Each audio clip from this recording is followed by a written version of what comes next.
Things going. Right. Okay. So what do we got here? You're a bit of a wildfowl yourself, aren't you? Oh, I've been known to take a jaunt or two out after the old fowl. I spent quite a bit of time in America doing some calls and everything else, and I quite got addicted to their calls. I mean, mostly, well, pretty much all my calls are American. This is my favourite. I mean, this one is a double reed on a single reed frame. It's a Buck Gardner call, and that one's really, really loud.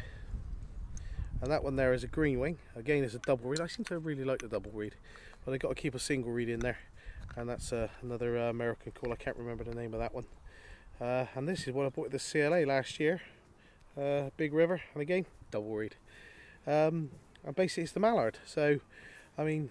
Are these all mallard calls then? Yeah, these are all mallard calls. I don't bother much with the teal calls because I sort of do them with my lips. Right.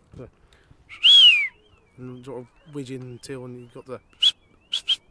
Yeah, so that's sort of my widgeoning call and everything else. Okay. So that's it. But basically, a call is a musical instrument, and you've got to learn to call it.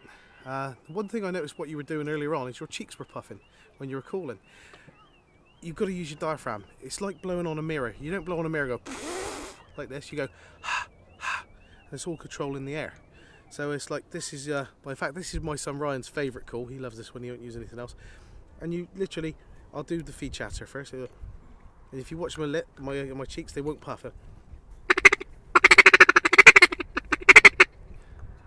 see, so and basically the reference word, because you always use a reference word. I usually use digger, digger, digger, digger, digger.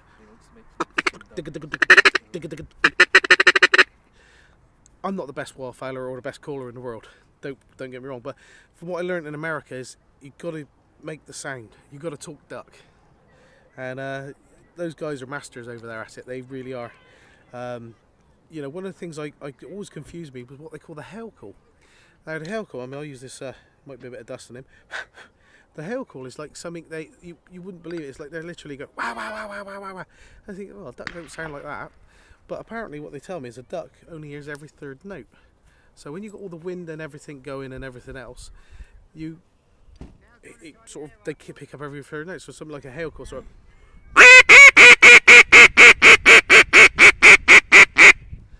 So as you saw, my cheeks didn't bulge.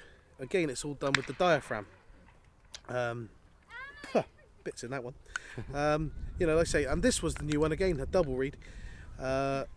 Again, was really, really good. This is one that it makes a different raspy sound again. I'll make a sort of mating call on this one.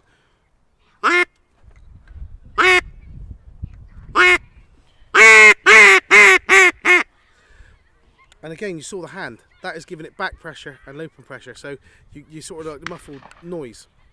And it just puts pressure back in the call. And it just helps generate, that's the sort of noise that you do at the end of the season, the mating call. You see a male mallard going past, or a couple of mallard, and you give it, hey, come in here, baby.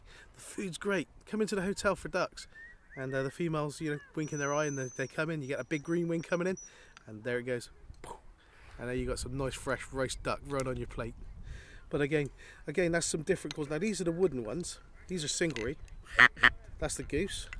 And again, this is a single reed, wooden frame. Like I say, not my favourite calls. But again, you got the.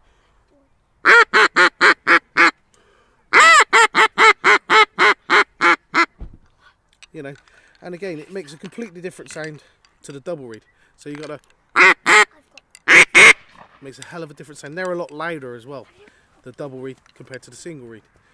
Well, this is what I believe anyway. So, you know, and that is basically it. You're just basically trying to talk duck and work with the language in the seasons. And you know, it's no good just blowing and blowing and blowing if you're not seeing something around. You can't call a duck unless you can see them. You can give general calls as sort of in the area, but generally you've got to see the duck. And once you see the duck and what it's doing with its wings and how it's flying, that's when you can call it. So with a feeding chatter, it's when the big bird is down in the water, dabbling, and it's making that noise, and there's, you know, get off, this is my grain, you know, and they do the back pressure.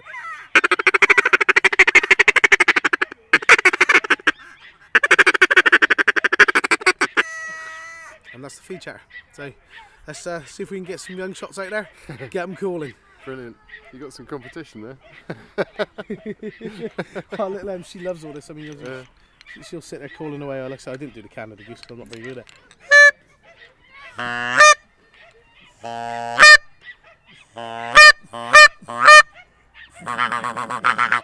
Again, like I say, I'm not a great Canada goose caller. I'm not a brilliant duck caller, but I just give it a go, and that's what it's about. You might think you sound daft, but a duck doesn't know that. So that's what it's about, really, getting out there and enjoying it. And like I say, just try and talk duck and goose.